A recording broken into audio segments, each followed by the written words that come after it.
이것은 내 성경입니다. 나는 성경이 말씀하는 모든 것을 믿습니다. 나는 하나님의 자녀이며 성경 속에 있는 모든 약속들도 내 것이고 성경이 할 수 있다고 한 모든 일들을 나는 할 수 있습니다. 나는 지금 영원 불변한 하나님의 말씀을 받습니다. 내 생각은 깨어있고 내 마음은 열려 있습니다. 지금 받으려 하는 하나님의 말씀으로 인해 분명히 나는 변할 것이고 성장할 것입니다. 할렐루야, 아멘. 교회 원형을 회복하라. 새로운 시리즈의 세 번째 제목으로 오순절 성령이 임하시다. 오순절 성령이 임하시다 라는 말씀으로 함께 은혜를 받고자 합니다. 우리가 이제 사도행전에서 드러난 교회 역사들을 살펴보면서 교회의 원형을 회복하라 하는 것을 사도행전을 통하여서 다시 한 번 더 확인하고 그런 모습들이 되어지기를 소망하면서 말씀을 살펴보고 있습니다. 첫째 시간에 예수님께서 그들에게 지상명령을 허락하시면서 그들에게는 사명이 있다 하는 말씀을 통하여서 우리가 살펴볼 수가 있었습니다. 지난주에는 교회를 세우기 위한 준비를 하시는데 사람만이 준비가 아니라 하나님께서 그들에게 모일 때에 기다리고 기도하고 하나님의 역사를 경험하라 하는 명령을 하셨고, 그 기다림 속에서 뿐만 아니라 자기들 속에 있는 잘못된 누룩들, 잘못된 문제들을 뽑아내고 하나님의 말씀으로 새로워져야 할 것이 뿐만 아니라 필요한 일꾼을 충원하여서 하나님의 나라를 위하여 달려가야 한다 하는 것을 말씀을 드렸습니다. 이 땅에 교회들은 참 많습니다. 이 땅에 수많은 일들이 일어나는 중에도 하나님께서 이 땅에 교회를 세워주시고 인도해 주시는데, 우리가 사는 세상을 한번 돌아보면 지금 현재 우리의 이 사는 세상은 무한 경쟁의 시대입니다. 지난 100년의 역사를 살펴보면 엄청난 산업의 변화들이 있습니다. 사회적인 변화와 생활의 변화들이 엄청나게 많이 일어나고 있습니다. 우리나라의 100대 기업들을 30년 전에 100대 기업을 조사하고 지금을 조사해보면 남아있는 숫자가 30%가 되지 않을 정도로 기업의 변화가 엄청납니다.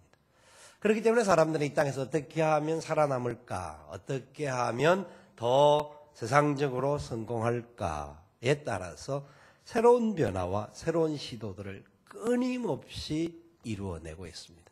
그렇지 않고는 견딜 수 없기 때문입니다. 과거에 가졌던 힘이 지금도 약간의 힘은 될 수 있을지 모르지만은 전체적으로 힘은 되어질 수가 없습니다.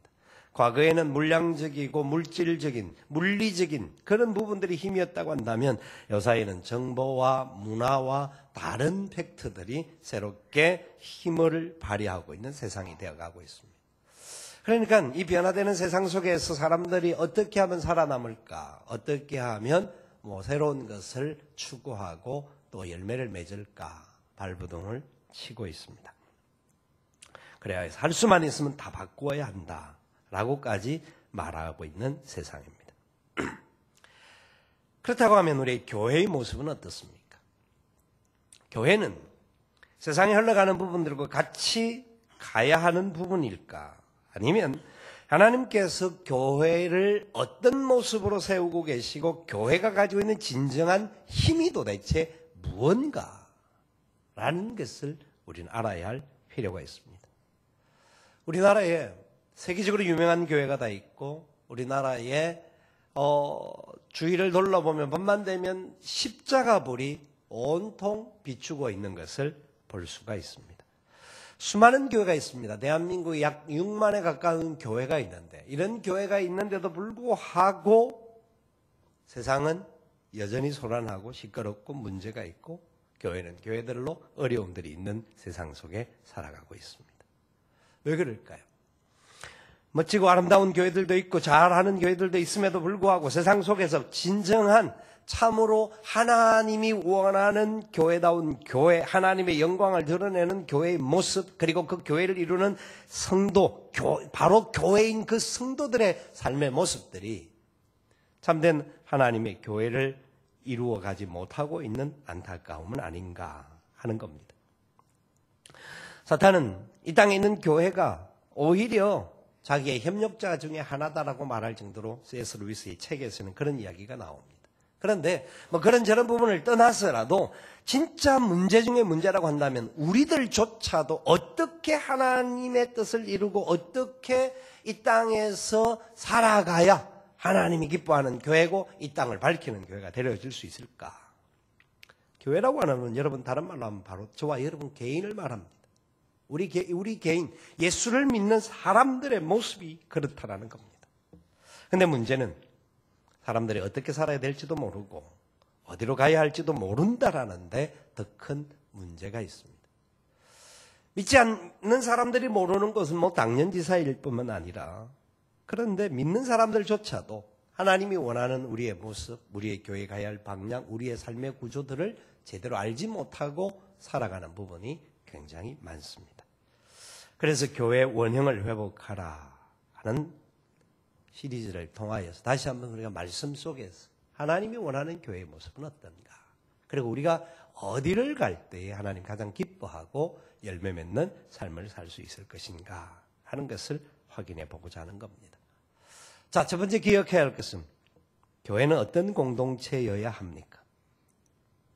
오늘 말씀은 이렇게 시작되어집니다. 2절 말씀에 보니까 1절에 그들이 모여서 있는 중에 2절, 3절 같이 읽어봅시다. 호련히 하늘로부터 급하고 강한 바람 같은 소리가 있어 그들이 앉은 온 집에 가득하며 마치 불의 혀처럼 갈라지는 것들이 그들에게 보여 각 사람 위에 하나씩 임하여 있더니 하나님께서 이 말씀을 통하여서 교회는 도대체 뭔가? 라는 첫 번째 답을 주시는데 교회는 하나님이 세우신 공동체다 라는 겁니다. 교회는 하나님이 만드셨다라는 겁니다. 자, 예수님께서 6월절 날에 십자가를 지고 이 세상에서 죽음의 길을 가셨습니다. 주님이 죽음의 길을 가시고 난 이후에 무덤에 계시지 않고 3일 만에 6월절 이후에 안식 후 다음 날 주님이 부활하셨습니다. 주님이 부활하셔서 이 땅에 40일을 계시면서 제자들에게 하나님의 나라의 일을 가르쳐 주셨습니다. 어떻게 걸어가야 할 것인지에 대한 말씀을 주셨죠. 그리고 난 다음에 주님이 떠나시면서 내가 너희들에게 약속하신 성령을 보내어 주실 것이니까 기다리라고 했습니다.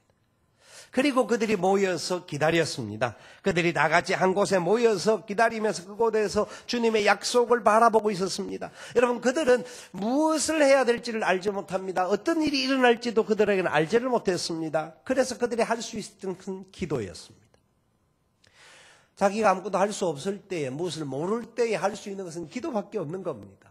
할 수 없는데도 불구하고 자기의 소견과 자기의 방법대로 한다고 하면 문제가 될 수밖에 없죠. 그래서 그들은 모여서 기도할 수밖에 없었던 거예요. 그래서 오순절날 주님의 성천하시고 난 이후에 10일이 지난 이후의 시간이 오순절입니다. 왜냐하면 6월절부터 오순절까지는 50일의 시간이 있기 때문에 오순절입니다. 오순이라는 말은 50일이 지난 날이라는 뜻이에요.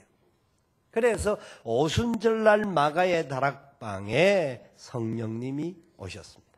그날이 바로 주님이 바로 부활하신 그 같은 주일, 같은 날이랍니다. 그러니까 안식 후 그 다음 날, 이 오순절날도 안식 후 그 다음 날, 지금 말하면 주일날이었습니다. 기억하셔야 합니다. 오늘 말씀 속에서 홀리는 하늘에서부터 이런 역사가 오순절날 임했는데 하나님의 백성들이 주님 앞에 나와서 예배하는 이 자리가 바로 하나님의 영이 우리 가운데 임하는 축복의 날임을 믿으시기를 바랍니다. 그 은혜가 있습니다. 그래서 이들은 마가의 다락방에서 모여서 기도하고 있는데 갑자기 어떤 일이 일어났습니까? 하늘로부터 급하고 강한 바람 같은 소리가 있었다. 하늘로부터 급하고 강한 바람 소리가 그냥 이런 소리일까요? 아니면 하는 이런 소리일까요? 근데 급하고 강한 바람 소리가 얼마나 센 바람인지 추측해 볼 수가 있는 말씀이 6절에 보니까 이 소리가 남에 라는 말이 있습니다. 그래서 큰 무리가 모였습니다. 큰 무리가 모이는데 왜 모였냐 하면 어느 장소에서 큰 소리가 났다는 거예요. 급하고 강한 바람 소리가 났습니다. 여러분, 미국에 가면 토네이도라는 게 미국 대륙 중부지방에서 가끔씩 일어나는데 태풍인데요. 태풍, 이 회오리 바람이 불면서 소리가 나는데 바람 소리가 얼마나 센지 모릅니다. 모든 사람들이 그 바람이 온다라는 것을 알게 되는 그런 바람인데 여기에서 어느 정도의 바람인지는 모르지만 많은 사람들이 그 소리를 들으면서 무언가 터진 줄 알고 급하여서 그 자리에 나온 거 보면 그 소리가 얼마나 큰 소리였던가 하는 것은 알 수가 있습니다. 그 소리가 바람같이 하늘로부터 그 집에 가득히 임하였습니다. 어디에서부터요? 하늘로부터입니다. 하나님이 보내주셨다는 겁니다.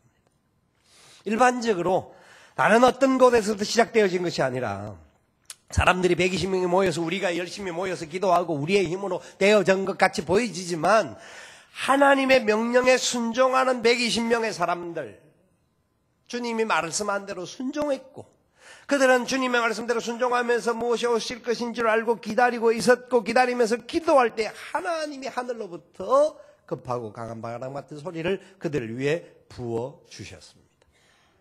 여러분, 하나님이 하나님의 교회를 시작하셨음을 믿으시기를 바랍니다.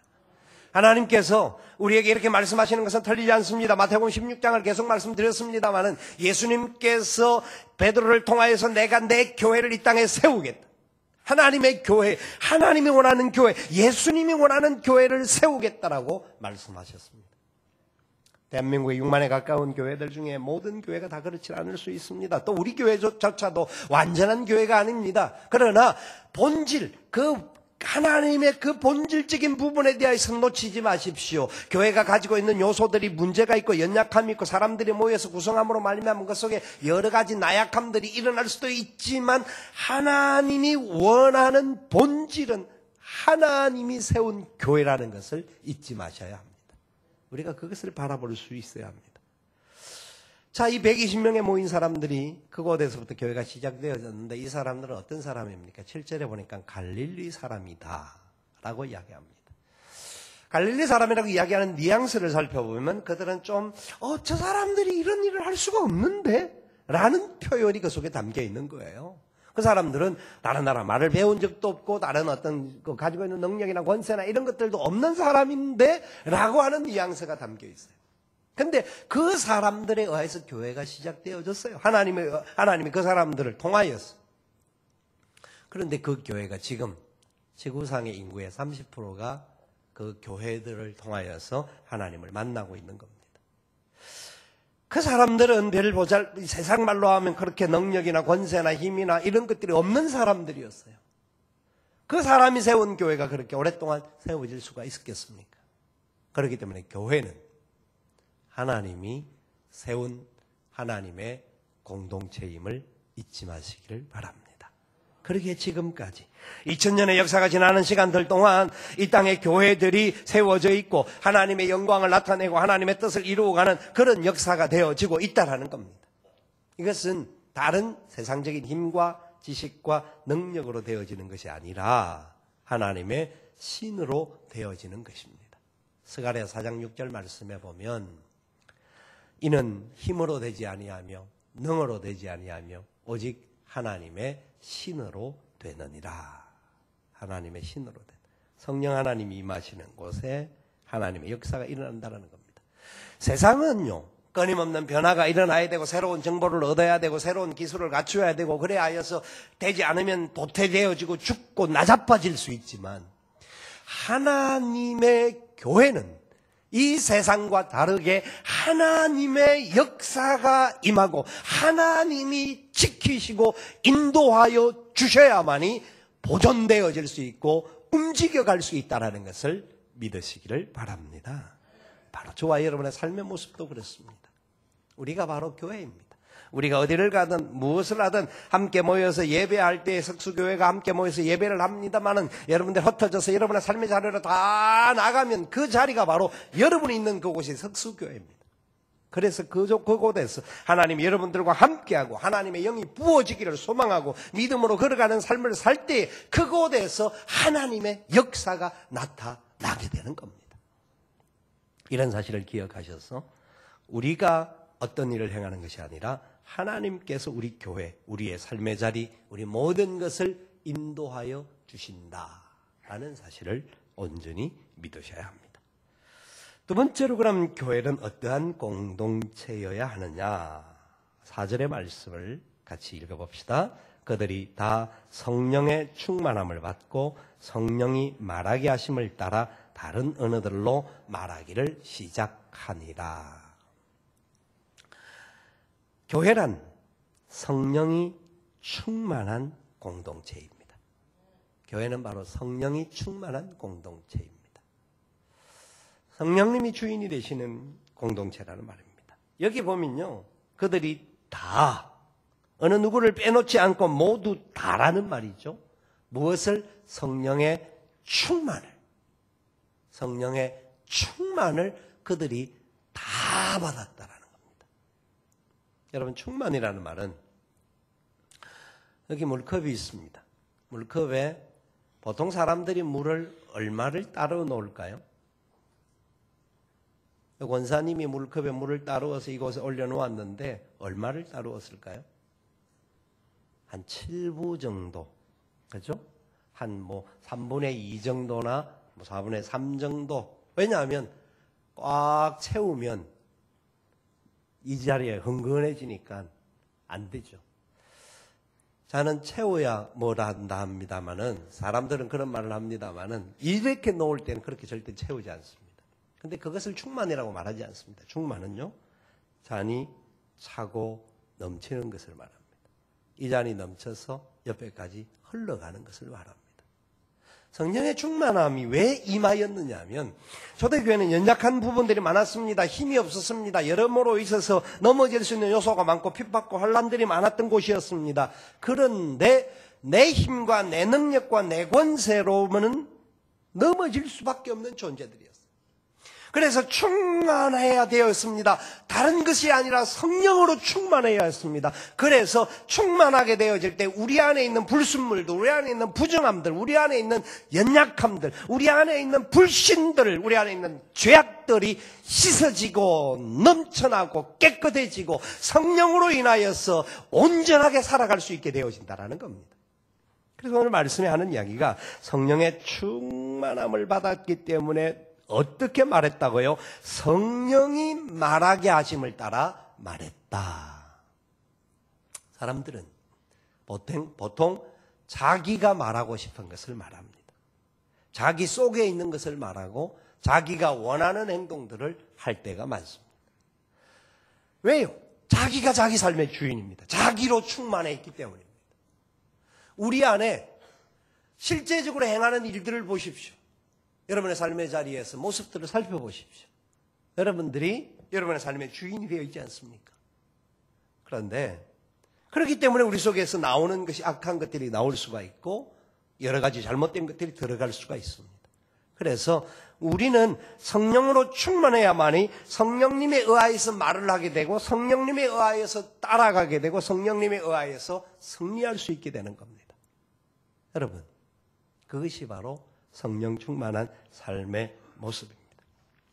우리 안에 내 생각과 내 행동이 내 뜻대로 지배되어지는 것이 아니라 성령님의 뜻 안에서 하나님이 원하고 하나님이 기뻐하고 하나님이 선하신 뜻을 따라서 어떻게 하면 살 수가 있을까? 우리의 가정에 우리의 자녀들의 우리의 삶의 모습이 어떻게 하면 하나님의 은혜와 사랑과 영광이 나타날 것인가? 라고 하는 기대감을 가지고 걸어가야 하는 것이죠. 여러분, 세상은요, 할 수 있는 대로 자기로 충만하고 자기 욕심대로 자기 생각대로 자기 편의대로 살아가게 합니다. 그런데 우리는 그렇게 살면 이 세상에서 도태될 수밖에 없고 실패할 수밖에 없습니다. 하나님의 사람들인 우리들에게는 성령으로 충만한 역사가 일어나야 합니다. 이것은 명령입니다. 해도 되고 말아도 되고가 아니라 반드시 해야 될 일이라는 것을 성경은 말씀하고 있습니다. 더워서 그러신가요? 아니면 3일 동안 잘 놀아서 그러신지. 이렇게 고함을 치는데도 눈을 감고 주무시는 분들이 참 은혜가 있습니다. 예. 자, 그러면 진짜 우리가 성령이 충만한지 아닌지를 알 수가 있어야 합니다. 하나님의 교회는 성령이 충만하면 그 속에 역사가 있습니다. 성령이 충만하면요, 열매가 있고요. 성령님께서 따라서 살아가기만 하면, 그분은 창조주시기 때문에 우리의 모든 삶의 자리를 가장 아름답고 편한, 멋지게 세상에 어디 내놔도 당당한 하나님의 사람들로 살아갈 수 있도록 이끌어 주실 것입니다. 여러분, 실제적인 예들 중에 하나가, 정태기 목사님이 쓴 책 중에 그 책에 이런 내용이 있습니다. 내면 세계의 치유라는 이야기 속에 이런 일화가 담겨 있는데, 어느 회사의 사장님과 전무가 유명한 일식당에 가서 함께 회를 먹었다고 합니다. 그런데 그 회를 먹었는데 사장님이 그냥 식중독으로 죽고 말았다라는 거예요. 죽은 사장을 부검해 보니까 사인은 아주 지독한 비브리오 균의 감염이었습니다. 반면에 같이 식사를 했던 전무님은 죽지 않았어요. 근데 확인을 해보니까, 그에게 위액을 채취해서 확인을 해보니까 비브리오 균이 오히려 그 안에서 죽어 있더래요. 그래서 도대체 어쩐 일인가? 극단적인 결과가 나온 것을 보고 사람들이 확인을 했습니다. 그분의 책 속에 있는 이야기입니다. 죽은 사장은 부인과 관계도 별로 좋지 않았고, 교회에서 집사라는 직분은 있었지만 신앙생활을 제대로 안 하는 잡사와 같았습니다. 그래서 왔다 갔다 하고, 그냥 예배가 자기가 시간 나면 오고 시간 없으면 오지 않고, 하나님과의 관계 속에서 기도도 하지 않고, 말씀 속에 걸어가지 않고, 자기는 사장이기 때문에 세상에서 잘 나가니까 승승장구하여서 항상 자신이 충만했습니다. 그런데 그 속에는 불안함과 긴장이 항상 있었다고 합니다. 평안이 없었습니다. 그 작은 비브리오균이 그 속에 들어와서 그의 내면을 삼켜버리고 말았다고 합니다. 반면에 전무라고 하시는 그분은 같은 믿음의 사람이 함께 모여서 회사를 시작했던 회사였던 것 같은데요. 그는 일어나서 하나님 앞에 기도하는 것부터 하루를 시작하고, 하나님과 함께 말씀 속에 시작하고, 할 수 있는 대로 하나님 주신 말씀을 가지고 내 삶의 자리에 적용하면서 교회에서나 바깥에서 어른들을 섬기고 또 다른 사람들을 위해서 순종하는 그런 삶을 살아갔습니다. 늘 겸손하게 감사하면서 다른 사람들을 대접하는 삶을 살아갔습니다. 그의 마음속에 항상 감사가 있었습니다. 가정이 조안해서 평안이 있었습니다. 여러분, 이게 그냥 우연으로 되어진 일일까요? 이분이 그냥 만들어낸 이야기일까요? 성령이 충만한 사람들은 하나님께서 그 사람 속에 승리를 보장하고 있음을 믿으시기를 바랍니다. 우리가 어떻게 하면 성령이 충만한지를 알 수가 있을까요? 모두가 성령 충만함을 기대해야 되는데 어떻게 하면 성령 충만한지 알 수 있을까? 에베소서 5장 18절 19절 말씀에 이런 말씀이 있습니다. 술 취하지 말라. 이는 방탕한 것이니 오직 성령의 충만을 받으라. 19절 시와 찬송과 신령한 노래들로 서로 화답하며 너희의 마음으로 주께 노래하며 찬송하며 하는 말씀입니다. 성령의 충만을 받은 문제를 받으라고 명령을 하잖아요. 성령의 충만을 받으라. 이 말은 명령입니다. 받아도 되고 받지 않아도 되고, 교회 나와도 되고 안 나와도 되고가 아니라 하나님 앞에 나와야 된다. 나와라 라는 명령입니다. 성령 충만은 명령입니다. 오순절날 마가의 다락방에 성령이 임하였습니다. 그때 하나님 주신 은혜예요. 주신 은혜인데, 자, 그때의 그 결과를 어떻게 이야기하고 있습니까? 13절에 보면 다른 사람들이 그 사람들을 바라보면서 뭐라고 이야기했습니까? 어떤 이들은 조롱하여 이르되 그들이 새술에 취하였다. 그들이 성령 충만한 모습을 보면서 저들이 뭔가 취했어. 취했는데 우리가 마시는 술이 아닌 것 같아. 다른 술에 취한 것 같아. 라고 말을 합니다. 에베소서 5장 18절 술 취하지 말라. 이는 방탕한 대신 성령의 충만을 받으라 명령하고 있어요. 술 취하지 말라 하니까 사람들이 하는 이야기가 있습니다. 술 안 취하면 되지 않나. 예, 적당히 마십시오. 그러면 여러분 다시 질문합니다. 성령 충만을 받으셨습니까? 술 취하지 말라가 문제가 아니라 성령의 충만을 받으라고 명령하고 있습니다. 왜요? 술 취하는 것은 방탕한 것입니다. 성령의 충만을 받을 때, 새술에 취할 때에 우리가 온전하게 살 수 있고 승리할 수 있고 열매 맺을 수 있고 세상을 이길 수 있기 때문입니다. 그렇기 때문에 성령 충만 받은 사람의 특징을 뭐라고 말할 수 있냐면 찬양이 있느냐라는 것을 보면 알 수 있습니다. 에베소 5장 19절 말씀이 그겁니다. 시와 찬미와 신령한 노래들로 서로 화답하며 너희 마음으로 주님을 찬양하고 찬송하라. 다 19절 모든 말은 다 찬양입니다. 찬양이라는 말 하나님께 영광을 돌리는 겁니다. 하나님의 기쁨이 되는 겁니다. 하나님의 이름을 높이는 겁니다. 하나님이 내 백성은 내가 나를 위하여 지었나니 나의 찬송을 부르게 하기 위함이다라고 이사야 43장에서 말씀합니다. 우리가 삶의 자리에서 찬송이 있는지를 확인해 보십시오. 찬송가 208장을 부릅시다. 한번 딱 찾아봅니다. 208장을 딱 찾아보니까 아이쿠야 5절이다 5절. 208장이 5절이에요. 그래 짧은 5절이에요. 옛날에 이 찬송을요, 제가 부목사, 우리 충현교회에서 부목사 할 때 김창희 목사님이 교역자들과 함께 기도원에 가서 이 찬송을 부르는데요. 1절부터 5절까지 부르길래 됐다 싶었는데 다시 내 주에 하고 부르시더라고요. 그래서 또 따라 불렀어요, 계속. 근데 또 15절이 끝났는데 또 다시 내 주에 세 번쯤 부르니까 약간 화가 나기 시작하더라고요. 목사님 5절이나 되는데 이걸 15절까지 불렀어요. 그런데 또 다시 7번쯤 부르니까요, 은혜가 뭔지 오더라고요. 처음 불러도 은혜가 올 수 있습니다만은, 짜증나게 교역자들이니까 그냥 형식으로 했던 부분이 있었던 것 같아요. 한 7번 부르는데 우리가 모르는 은혜가 임하더라고요. 찬양이 이런 역사가 있구나. 한 10번을 불렀던 것 같아요. 그분은 워낙 찬양을 좋아하셨던 분이셨으니까 찬양 속에 힘이 있는 것을 아셔서 우리에게 다른 것으로 말하지 않고 찬양을 계속 반복해서 부르면서 그 찬양 속에 하나님의 역사가 있는 것을 가르쳐 주셨죠. 찬송가 5절이 나오면 오늘은 왜 이렇게 긴 걸 골랐을까? 여러분, 우리 속에 성령으로 충만한 사람은 찬양이 있습니다.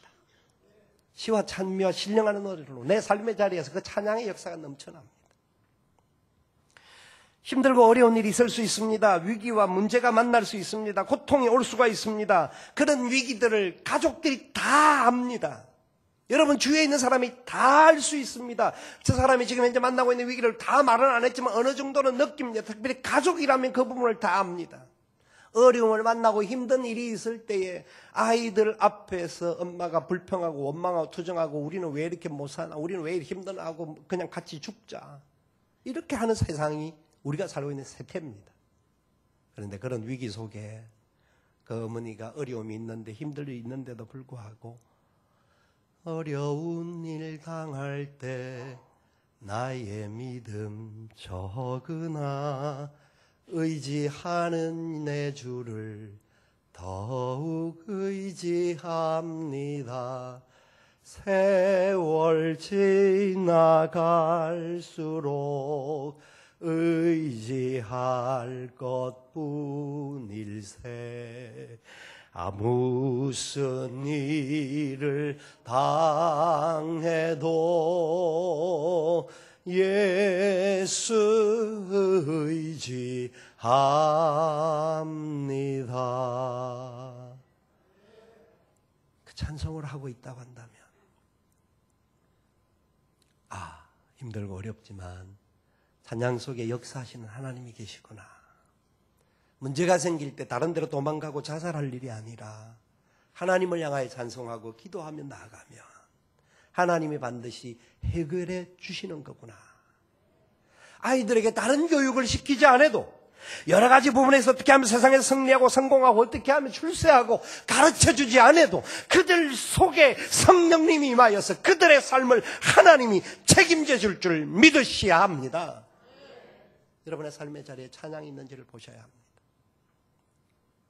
여러분, 찬양이 있는 곳에 하나님의 역사가 반드시 있습니다. 사람들은요, 여러분들은 어떤지는 모르지만 젊은 친구들은 또 우리 젊은 30, 40대만 해도 그럴 수 있습니다. 가족들과 함께 노래방도 갈 수 있고 직장에서도 어디 노래방도 갈 수가 있습니다. 가서 1시간, 2시간 노래 불러도 지치지를 않아요. 보너스 더 달라고 그래요. 덤으로 5분 더 해가지고 30분 더 불러요. 다 경험이 있을 겁니다. 그런데 찬송을 30분 동안 계속 부르면 왜 이렇게 길게 하냐고 합니다. 여러분, 우리들 모습이에요. 그렇기 때문에 우리가 세상 속에 나아가도 그들을 향하여서 하나님의 살아계심을 비춰줄 수가 없는 부분이 우리들의 모습이죠. 철저하게 기억하셔야 합니다. 내가 성령이 충만해야만 승리할 수 있는데 성령 충만한 우리의 모습 속에 과연 찬양이 있는지를 확인해 보셔야 합니다. 목장의 모임들, 우리의 모임들이 잘 안 되고 힘들고 어렵다고 말하죠. 예, 어렵고 힘든 게 사실입니다. 그런데 왜 힘든 줄 아십니까? 모일 때마다 기도하셔야 되고 모일 때마다 찬양하십시오. 그냥 형식적으로 그냥 기도하고 형식적으로 찬양하지 마시고 만약 그날에 필요하다 하면 하루 1시간 내내 두세 사람이 모여서 함께 하나님을 찬양해 보십시오. 성령이 임하실 겁니다. 만져주실 겁니다. 회복시켜 주실 겁니다. 우리의 모임에 임하시는 그분의 손에 붙들려서 말씀을 따라 걸어가면 우리가 승리할 수 있구나 경험하게 될 것입니다. 형식적으로 하면서 안 된다 하지 마십시오. 하나를 하더라도 진심으로 하십시오. 하나님의 이름을 높이면서 고백하며 나가십시오. 하나님은 살아 계십니다. 두 손 들고 찬양합니다. 다시 오실 왕 여호와께 오직 주만이 나를 다스리네. 두 손 들고 찬양합니다. 다시 오실 왕 여호와께 오직 주만이 나를 다스리네. 나 주님만을 섬기리. 헛된 마음 버리고 성령이여 내 영혼 충만하게 하소서. 주님 앞에 내 생명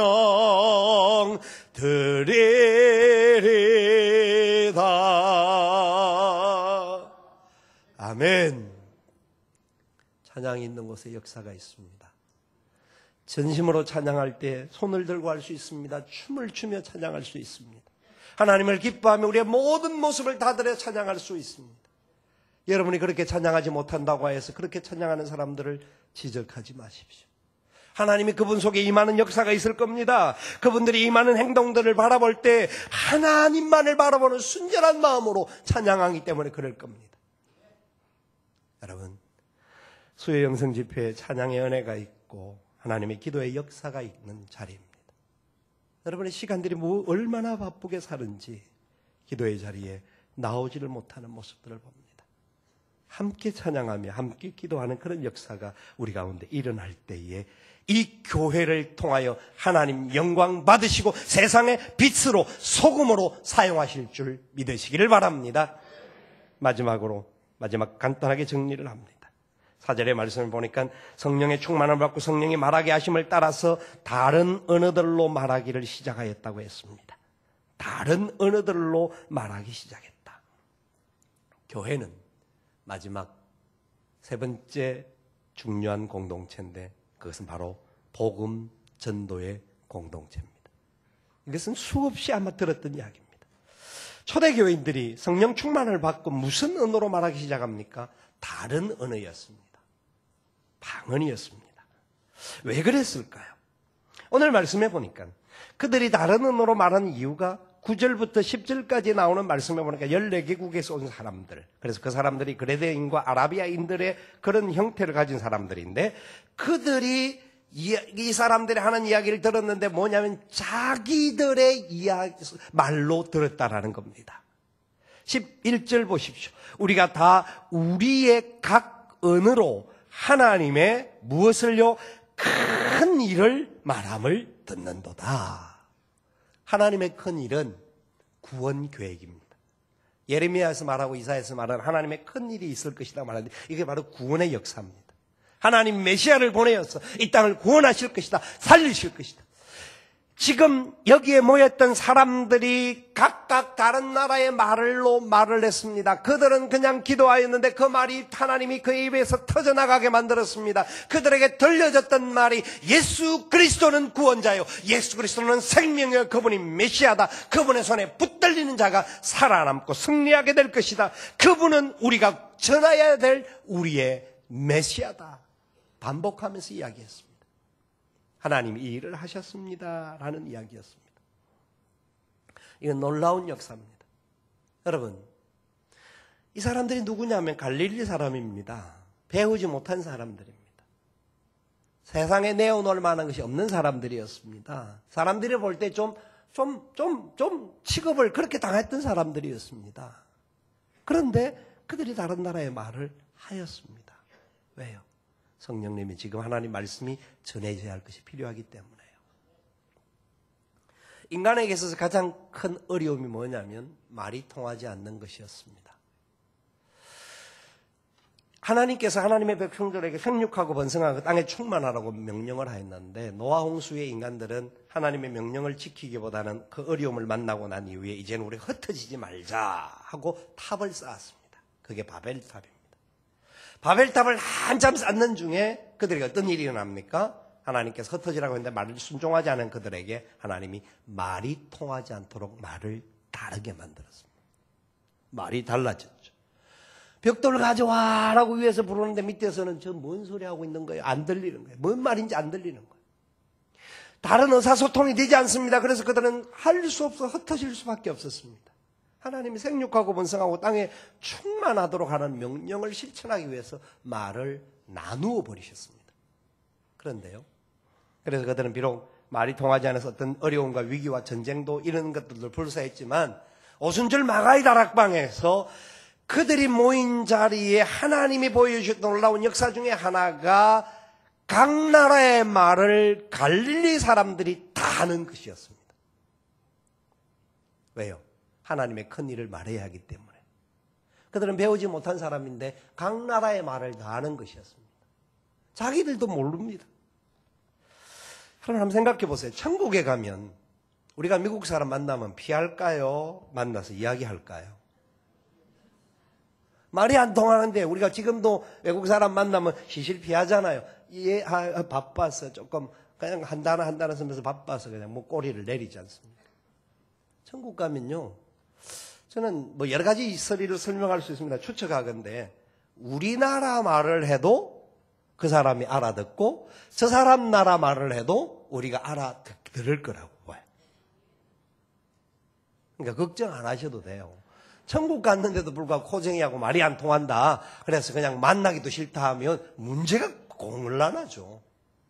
천국에는 하나님의 언어를 하나 되게 할 겁니다. 분명한 것은 하나님의 언어를 쓰게 하시든지 아니면 그냥 일반적인 말을 해도 다 통할 수 있는 말이 되게 하실 것이라는 거죠. 왜요? 그것이 하나님의 역사니까요. 지금은 우리가 하는 말을 가지고 복음 전가하는 데 사용해야 되고, 천국에 가면 우리가 하는 모든 말을 통해서 하나님의 영광을 송축하게끔 쓰여지게 될 거니까요. 그러니까 이 땅에서 우리의 사명은 복음 전가라는 겁니다. 땅 끝까지 교회 공동체는 이 일을 위하여서 달려가야 합니다. 선교제에 가서 가끔씩 경험할 수 있는 것들 중에 하나가 말이 통하지 않죠. 언어가 안 되죠. 근데 아이들을 이렇게 일을 쉽게 하다가 보면 우리나라 말을 막 하는데 서로 알아들어요. 서로 말이 통해요. 눈치로 하는지 어떻게 하는지를 몰라도 그냥 통해서 그냥 그 일을 해내요. 여러분, 이게 그냥 눈치로 한다라고도 볼 수 있지만 성령님이 서로의 마음에 역사해 주셨다라고 저는 확신해요. 그렇기 때문에 그런 일들이 이루어지는 거라고 봐요. 여러분, 하나님은 살아계셔서 우리가 주님의 사명을 들고 나아가는 자들에게 놀라운 은혜의 역사로 기름 부어 주실 것입니다. 말씀을 맺습니다. 하나님이 세우신 공동체가 교회입니다. 이 땅의 교회들은 완전하지 못합니다. 부족함이 있습니다. 문제가 있습니다. 그래서 어떤 때는 책망을 받을 때도 있고 안타까운 역사의 참 모습을 나타낼 때가 있습니다. 그러나 잊지 마십시오. 그 교회의 본질은 하나님이 세우신 겁니다. 하나님이 세우셨습니다. 하나님이 세운 교회를 우리가 비방하고 욕하고 투정하지 마십시오. 본질을 추구하면서 하나님의 영광을 위해서 온전히 달려가는 사람들이 되셔야 합니다. 그리고 우리의 삶의 자리가 성령으로 충만해야 합니다. 그분이 우리를 다스리시고 인도하실 겁니다. 우리에게 충만한 역사를 허락하여 주실 겁니다. 그래서 우리의 삶에 찬양이 넘치고 감사가 넘치고 모일 때마다 함께 기도하고 함께 찬양하는 역사를 경험하게 되면 그 속에서 승리의 열매가 반드시 나타날 겁니다. 그래서 이 땅에서 하나님의 영광을 나타내는 복음 증거하는 공동체가 되어야 합니다. 여러분, 저와 여러분이 교회입니다. 다시 말씀드리면 여러분이 이제 흩어져서 여러분의 삶의 자리에 돌아가면 그곳에 바로 석수교회가 있는 겁니다. 그곳에서 석수교회답게 예수님의 이름을 높이기 위해서 사랑하며 사십시오. 다른 사람보다 더 착하고 더 온전하게 사십시오. 더 헌신하며 사십시오. 그곳에서 다른 사람, 약한 사람들을 도와주며 사십시오. 주는 자가 받는 자보다 복이 있다는 주님의 말씀을 실천하며 사셔야 됩니다. 어렵고 힘든 자들을 눈물을 닦아주며 사십시오. 예수 믿는 사람 자기들밖에 모른다가 아니라 역시 예수 믿는 사람 하나님의 공동체, 그 사람들은 하나님의 사랑을 가진 사람이다. 이 세상에서 보여주며 살아가십시오. 우리 안에 서로 사랑하시고 우리 안에 서로 위로하시고 격려하시는 공동체가 되어질 때 하나님의 영광이 저와 여러분을 통하 이 땅에 나타나게 될 줄 믿습니다. 이 일에 우리 모두가 쓰임받을 수 있기를 살아계신 예수님의 이름으로 축원을 드립니다. 아멘. 우리 함께 일어나셔서 찬양하며 주님의 뜻 가운데 결단하며 나아가기를 원합니다.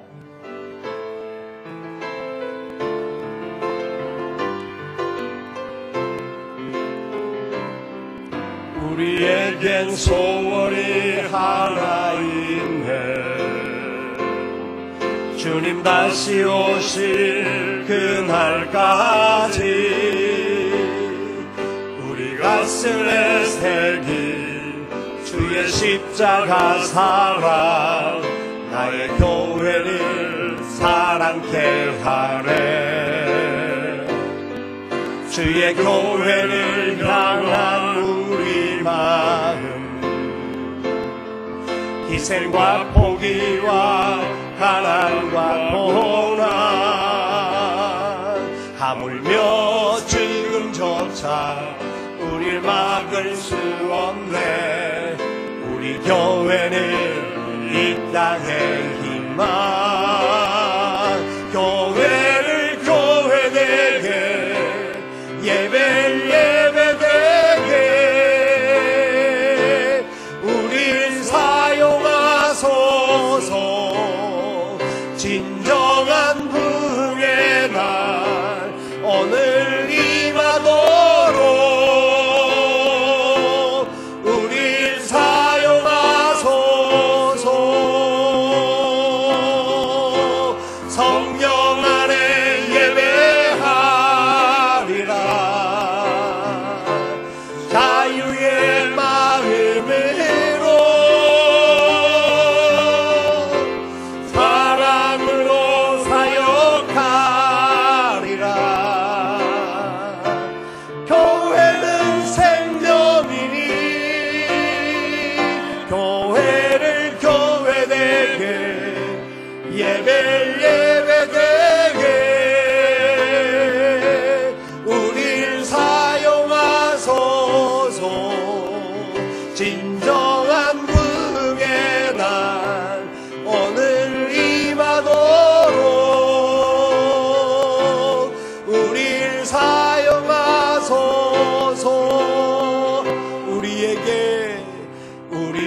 내게 소원이 하나 있네. 주님 다시 오실 그날까지 우리 가슴에 새긴 주의 십자가 사랑 나의 교회를 사랑케 하네. 주의 교회를 향한 우리 마음 희생과 포기와 가난과 고난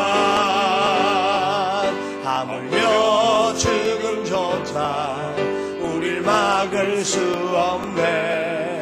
우리 교회는 이 땅의 희망 교회를 교회되게 예배를 예배되게 우리 사용하소서. 진정한 부흥의 날 오늘 임하도록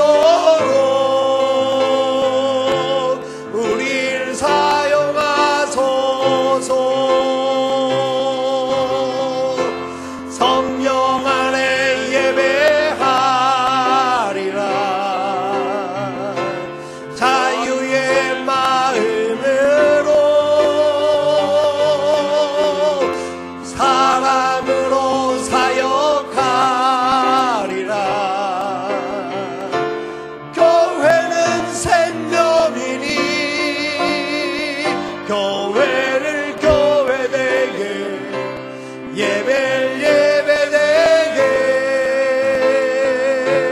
우릴 사용하소서. 진정한 부흥의 날 오늘 임하도록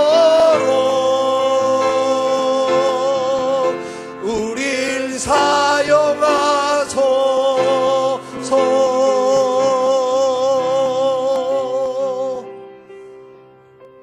그렇습니다. 하나님은 우리를 사용하기를 원하십니다. 우리가 하나님의 교회이기 때문입니다. 하나님, 우리가 주님의 이름을 욕먹이는 교회가 되지 말게 하여 주시옵소서. 내 삶의 자리에서 예수의 향기를 나타내는 빛과 소금의 역할을 감당하는 교회가 되게 하여 주시옵소서. 우리를 통하여 믿음의 역사가 일어나게 하시고 땅끝까지 이 구원의 복음이 흘러가게 도와 주시옵소서. 여러분의 삶의 자리에서 일어날 일들을 생각하며 하나님의 영광을 기대하며 기도하면 좋겠습니다. 뿐만 아니라 여러분의 테이블 앞에 사람들의 이름이 적혀 있습니다. VIP들인데 여러분 그 사람이 누군지를 모를 겁니다. 그러나 그 사람들의 이름을 불러주십시오. 그들을 하나님 구원하여 주옵소서. 저들을 하나님 사람 되게 하여 주옵소서. 기도해 주시기를 바랍니다. 그래서 또 우리의 모든 삶의 자리에 하나님의 영광이 나타나는 축복의 역사가 일어나게 해달라고 기도하시고, 키르기스탄 단기 선교가 이제 다음 주로 다가왔는데 하나님 함께 하셔서 그 모든 사역도 우리가 땅끝까지 복음 전하는 일에 아름답게 쓰임받게 도와 주시옵소서. 같은 마음으로 간절히 기도하겠습니다. 아버지 하나님, 은혜와 사랑을